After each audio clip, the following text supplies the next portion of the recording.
پھر کہا آنکھیں کھولو کہ دیکھو نیچے کیا نظر آ، کہ تحت الثری تک نظر آ رہا ہے۔ پھر آپ نے فرمایا آنکھوں کو بند کرو، آنکھیں بند کی، پھر آنکھوں کا کھولو تو سامنے آپ نے 2 انگلیاں کی خواجہ عثمان ہارونی کے دو کو، بیٹا اس میں کیا نظر آتا ہے؟ تو خواجہ غریب نواز فرماتے مجھے 18,000 عالم نظر آ رہا ہے۔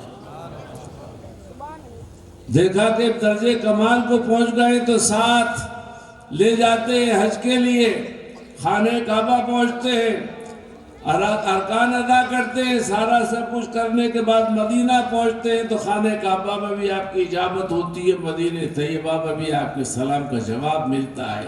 مسجد قبلتین کے طرف وظائف پڑھ رہے تھے، وہیں پر سرکار خواب میں تشریف لاتے ہیں اور ہندوستان کا نقشہ بتاتے ہیں، اور بتانے کے بعد فرماتے ہیں کہ یہ نقشہ ہے اور ہندوستان کی سرزمین پر جاؤ، ہند جاؤ، اور جانے کے بعد وہاں پر فلاں مقام پر جا کر دین و سنت کا آپ کام کرو۔ وہاں آپ کو حکم ہوا تو وہاں سے آپ روانہ ہوتے، سفر کرتے کراتے سمرقند پہنچتے ہیں، اور سمرقند میں ایک مسجد کے اندر آپ بیٹھے ہوئے اللہ کا وظیفہ پڑھ رہے تھے، اللہ کی عبادت کر رہے تھے، خوب اللہ اللہ کر رہے تھے۔ اچانک شور بلند ہوتا ہے، جیسا کہ مساجد میں شور بلند ہوتا رہتا ہے، کہ کسی نے کہا کہ اس مسجد کا رخ صحیح نہیں ہے۔ تو خواجہ غریب نواز اٹھے، اور اٹھنے کے بعد اس کی گردن پکڑی اور کہا کہ دیکھ سامنے کیا نظر آتا ہے؟ تو دیکھ رہا ہے کہ سامنے خانہ کعبہ نظر آ رہا ہے۔ یہ شان تھی خواجہ غریب نواز کی۔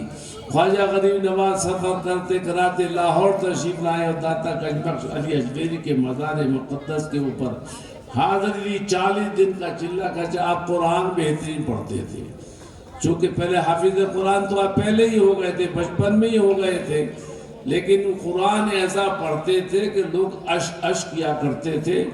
اور فجر کی نماز کے بعد داتا گنج بخش علی اجمیری کے مزار مقدس پر قرآن کی تلاوت کیا کرتے تھے، اور خوب قرآن پڑھتے تھے تو لوگ جھومتے تھے، عش ہو جاتے تھے، بھیڑ اکٹھی ہو جاتی تھی۔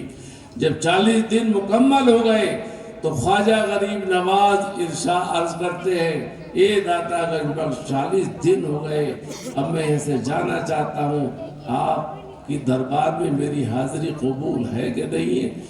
تو برجستہ قبر انور سے جواب آتا ہے، اے معین الدین حسن، تمہاری حاضری تو پہلے دن سے ہی قبول تھی، لیکن تمہارا قرآن پڑھنا ہم کو اچھا لگتا تھا، اس لیے ہم نے تم کو جواب نہیں دیا۔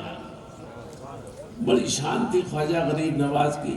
خواجہ غریب نواز نے ہندوستان میں دین کا کام کیا، دین کا ڈنکا بجایا ہے، جبھی تو آج پورے بر ایشیا میں آپ کا چرچا ہوتا ہے، آپ کا تذکرہ ہوتا ہے، آپ کا نام لیا جاتا ہے، آپ کے دیوانے ہیں۔ کیوں؟ اس لیے کہ آپ نے اپنے آپ کو عشق الہی کی بھٹی میں ڈال دیا ہے، اس لیے دنیا آپ کی طرف مائل ہو رہی ہے، اور لاکھوں لاکھ انسان آپ کے دربار میں آ کر فیض و برکات حاصل کرتے ہیں۔ سچ اور حقیقت یہ ہے، غریب نواز کے دربار میں جو عرضی لے کے جاتا ہے وہ عرضیہ اس کی بارگاہ میں پوری ہوتی ہے۔ میں نے مشائخ نقشبندیہ کے اندر ایک واقعہ پڑھا ہے قاضی صاحب۔ مشائخ نقشبندیہ کوئی بہت غیر معتبر کتاب نہیں پڑھی، بلکہ بڑی معتبر کتاب ہے، جس میں سلسلہ قادریہ کے اکابرین کا تذکرہ ہے، اور مہران مقدسہ کے اکابرین کا، میرے پیر و مرشید حضور ابو الحسن نوری رحمۃ اللہ تعالیٰ علیہ کا بھی تذکرہ ہے۔ میرے پیر و مرشید کے پیر و مرشید ہے، یعنی مفتی اعظم ہند کے پیر و مرشید ہیں خواجہ ابو الحسن نوری رحمۃ اللہ تعالیٰ، نوری میاں کے نام سے مشہور تھے۔ آپ جب بریلی، جب یہاں کیا بولتے اجمیر شریف تشریف لائے، ایک جگہ آپ کا قیام رہتا تھا۔ ویسے اعلیٰ حضرت کئی بار سال میں ایک بار ضرور آیا کرتے تھے، ہاں، اور جامع مسجد میں آپ کی تقریر ہوا کرتی ہے اعلیٰ حضرت کی۔ اب دربار میں اتنے اکابرین، اتنے بڑے بزرگ تقریر فرماتے تھے تو عجیب منظر ہوا کرتا تھا، اور ان کی تقاریر میں اثر بھی ہوتا تھا۔ تو آپ اپنے ارادت مندوں میں بیٹھے ہوئے تھے۔ میں یہ بات بتا کے میں اپنی بات کو ختم کرتا ہوں کہ شیخ قاری صاحب تیار رہیں، اب ان کا نورانی بیان آپ کو سماعت کرنا ہے۔ اپنے ارادت مندوں کے اندر بیٹھے ہوئے تھے، سر جھکا ہوا تھا، اچانک آپ نے اپنے ارادت مندوں سے فرمایا کہ فقیر کو حکم ہوا ہے، فقیر کو حکم ہوا ہے کہ تم اپنی اپنی عرضیہ لکھو۔ سب نے اپنی عرضیہ لکھی، اپنی اپنی باتیں لکھی۔ لکھنے کے بعد ایک شخص کو دے دی کہ یہ عرضی آپ دو، اور جنتی دروازے کے پاس کونے میں ایک شخص ملے گا، اس کو آپ دے دینا۔ اب وہ عرضیاں دے دی گئی تو ایک منچلا بھی ساتھ میں ہوا کہ میں بھی غریب نواز کو دیکھوں گا۔ وہ پیچھے پیچھے چلنے لگا، جب اس کونے کے اوپر پہنچا تو پیچھے والے کی شکل میں آ کر اس سے عرضی مانگ لی، کہا کہ یہ عرضی میں دوں گا۔ انہوں نے اس کو عرضی دے دی۔ پھر اس نے کہا کہ عرضی دے دی کہ میں کیا دیتا، تو نے دی، تجھ کو میں نے دے دی تھی۔ یعنی پیچھے والے کی شکل میں آگے عرضی لے کے چلے گئے۔ یعنی وہ جناتوں کی جماعت تھی، وہاں پر لاکھوں کی تعداد میں جناتوں کی جماعتیں معمور ہیں جو تمہاری باتوں کو خواجہ غریب نواز کے دربار میں پہنچاتے ہیں اور تمہاری مرادیں پوری ہوتی ہیں۔ ایک روایت میں یہ آتا ہے کہ چند روز کے بعد میں ان تمام عرضیوں کا جواب بھی آ گیا، جو مرادیں تھیں وہ مرادیں تحریر تھیں۔ یہ بزرگوں کی باتیں ہوا کرتی ہیں۔ ان کا دربار تو بڑا عظیم دربار ہے، رحمت و انوار کی وہاں پر بارشیں ہوتی ہیں۔ ہم خوش نصیب ہیں کہ خواجہ غریب نواز کے چاہنے والے ہیں، ان سے محبت رکھنے والے ہیں، ورنہ یہ غریب نواز کا معاملہ ایسا ہے، دیکھو اپنے آپ کو ٹاک لگاتا ہے، کوئی دیوڑا لگاتا ہے، کوئی چوہان لگاتا ہے، کوئی کچھ لگاتا ہے۔ یہ سب غریب نوازی کا تو صدقہ ہے کہ سب کو کلمہ میں دائرہ اسلام میں آئے۔ ایک روایت میں آتا ہے کہ 90 لاکھ مسلمان، 90 لاکھ ہندو مشرف اسلام ہوئے، انہوں نے کلمہ پڑھا ہے، اور دین کا ڈنکا ہندوستان کی سرزمین پر خواجہ غریب نواز نے بسایا۔ خواجہ غریب نواز نے کوئی نماز نہیں چھوڑی ہے تو ہمیں بھی نماز نہیں چھوڑنی ہے۔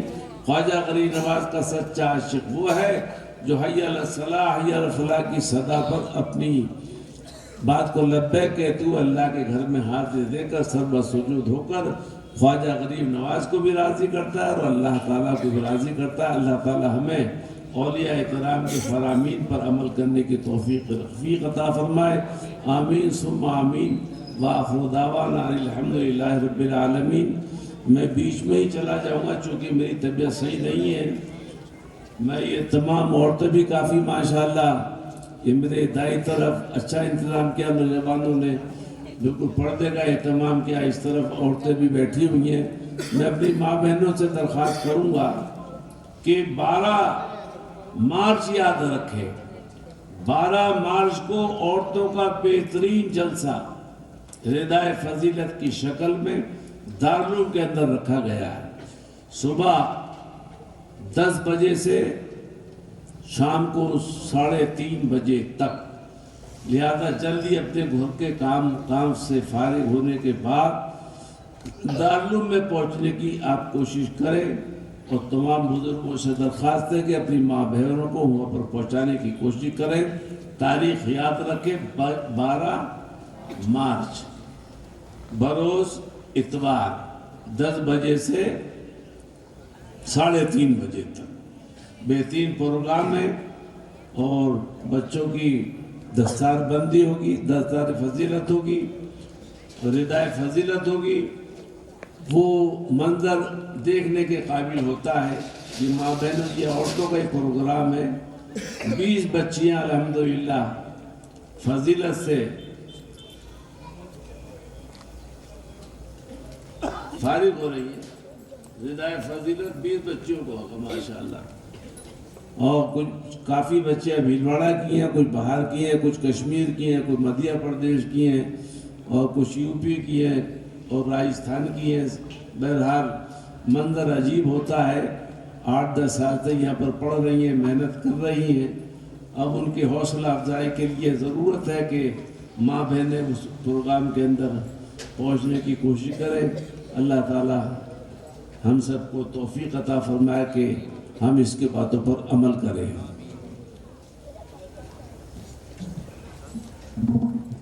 اللہ تعالیٰ حضرت کی عمر بے پناہ برکت عطا فرمائے اور ہر سال حضرت کو مدینہ منورہ کی حج نصیب کریں۔ بھائی بلا کسی تاخیر قاضی شہر مفتی اشرف جیلانی صاحب ازہری کو آپ کی سماعتوں کے حوالے کروں۔ اس شعر کے ساتھ دعوت سخن دوں گا۔ اس شعر سے قبل ایک شعر جو بڑا ہی پسندیدہ ہے، جن کا پوری محفل میں ابھی تک ذکر نہیں ہوا، ماں سیدہ طیبہ طاہرہ عابدہ زاہدہ ماں فاطمۃ الزہرا سلام اللہ علیہ کی شان میں ایک شعر شاعر لکھتے ہیں کہ جس پر نبی کے دین کا ہوتا ہے خاتمہ، اس فخر کائنات کی بیٹی ہے فاطمہ۔ جس پر نبی کے دین کا ہوتا ہے خاتمہ، اس فخر کائنات کی بیٹی ہے فاطمہ۔ ارے تو سب سے جدا ہے فاطمہ، رحمت خدا ہے فاطمہ، ان کی پاکی کیا بیاں کروں، سیدوں کی ماں ہے فاطمہ۔ اور اے فاطمہ زہرا، تو اگر ماؤں میں نہ ہوتی تو جنت کسی ماں کے پاؤں میں نہ ہوتی، تو جنت کسی ماں کے پاؤں میں نہ ہوتی۔ اب آئیے حضرت کا استقبال نعرہ تکبیر سے کریں۔ نعرہ تکبیر، نعرہ رسالت، نعرہ رسالت۔ بارگاہ غوث کو دارالشفا لکھ دیجئے، بارگاہ غوث کو دارالشفا لکھ دیجئے، خواجہ اجمیر کو ہر درد کی دوا لکھ دیجئے۔ اور کیا مجال جو کوئی نجدی بہکائے آپ کو، اپنے گھر کے دروازے پر احمد رضا کا نام لکھ دیجئے۔ نعرہ تکبیر، نعرہ رسالت۔ اور بہنوں السلام علیکم ورحمۃ اللہ وبرکاتہ۔ الحمد للہ رب العالمین والصلاة والسلام علی سید الانبیاء والمرسلین وعلی آلہ واصحابہ اجمعین، اما بعد فاعوذ باللہ من الشیطان الرجیم، بسم اللہ الرحمن الرحیم۔ قال اللہ تبارک وتعالی فی القرآن العظیم، ہن لباس لکم وانتم لباس لہن، صدق اللہ العظیم۔ آئیے ہم اور آپ نہایت عقیدت اور احترام کے ساتھ اپنے اور ساری کائنات کے آقا و مولا اللہ کے محبوب حضرت محمد مصطفیٰ صلی اللہ علیہ وسلم کی بارگاہ مقدسہ میں درود کا نذرانہ پیش کریں اور پڑھیں بآواز بلند، اللہم صلی علی سیدنا و مولانا محمد معدن الجود والکرم وآلہ وبارک وسلم، صلاۃ و سلام علیک یا رسول اللہ، صلاۃ و سلام علیک یا حبیب اللہ صلی اللہ تعالی علیہ وسلم۔ مجھے خیال ہے کہ اس پروگرام کے لیے والنٹیئر کی ایک ٹیم تقریباً تیار کی گئی ہوگی، اور اگر والنٹیئر کی ٹیم تیار ہے تو کہیں نہ کہیں مجھے وہ نظر بھی آنے چاہیے، چونکہ بچے جو ہے تھوڑا سا سامنے بھی یہ بیٹھے ہوئے، حضرت کا بیان ہوتا رہا اور یہ مستی ہی کر رہے تھے۔ یہ بہت غیر مناسب بات ہے۔ ان سب چیزوں کا پہلے سے خیال ہونا چاہیے، یا تو پہلے ہی بچوں کو ترتیب سے بٹھائیں، یا پھر بٹھائیں کہیں بھی لیکن یہ بات سمجھائیں کہ کون بیٹھا ہے، کس کے سامنے کیسے بیٹھنا چاہیے۔ تو یوں تو ویسے بھی ہر دن علماء اکرام کی اس طرح کی نورانی محفلیں ہوتی نہیں ہیں، ایک زمانے کے بعد محفل ہو بھی رہی ہے، تو تھوڑا سا ادب و احترام بہت زیادہ امپورٹنٹ چیز ہے۔ جتنے بھی یہ چھوٹے چھوٹے بچے بیٹھے ہیں، میری بات اتنی تو سمجھ ہی رہے ہیں۔ آپ سب سے گزارش کروں گا اپنا چھوٹا بھائی سمجھتے ہوئے کہ آپ کوئی بھی شور شرابہ اب نہیں کریں گے، ٹھیک ہے؟ کوئی شور شرابہ تو نہیں ہوگا، مستی تو نہیں کریں گے، سنیں گے غور سے انشاءاللہ۔ الحمدللہ بہت خوبصورت اور بہت عالیشان اس محفل کا اہتمام کیا گیا ہے، اور تھوڑی سی دیر میں حضرت مفتی شمس الدین صاحب قبلہ جو ہمارے اس پروگرام کے باہر سے آئے ہوئے مہمان ہیں، عنقریب وہ اسٹیج پر تشریف لانے والے ہیں۔ بس جتنی دیر میں وہ آ رہے ہیں اتنی ہی دیر میں گفتگو کرنے کی سعادت حاصل کروں گا۔ غریب نواز کی سیرت پر آپ نے حضرت علامہ حفیظ الرحمان صاحب قبلہ سے نہایت مدلل اور مختصر تقریر سماعت فرمائی۔ اللہ کی بارگاہ میں دعا ہے اللہ حضرت کی بیماری کو شفائے کاملہ و عاجلہ میں تبدیل فرمائے اور آپ کے سائے کو دراز فرمائے۔ غریب نواز، اور بلکہ اس پروگرام کا نام جشن غریب نواز کے ساتھ جو ہے غوث اعظم اور امام عشق و محبت کی نسبت بھی جڑی ہوئی ہے کہ نہیں؟ چونکہ ہم غوث والے بھی ہیں، خواجہ والے بھی ہیں اور رضا والے بھی ہیں۔ اور آپ نے پروگرام بہت ہی ٹھنڈے انداز میں سنا ہے، حضرت کا بیان جو ہے مجھے حقیقت میں بیان سننے میں بہت مزہ آ رہا تھا، لیکن آپ کے انداز کو دیکھ کے بالکل مزہ نہیں آ رہا تھا۔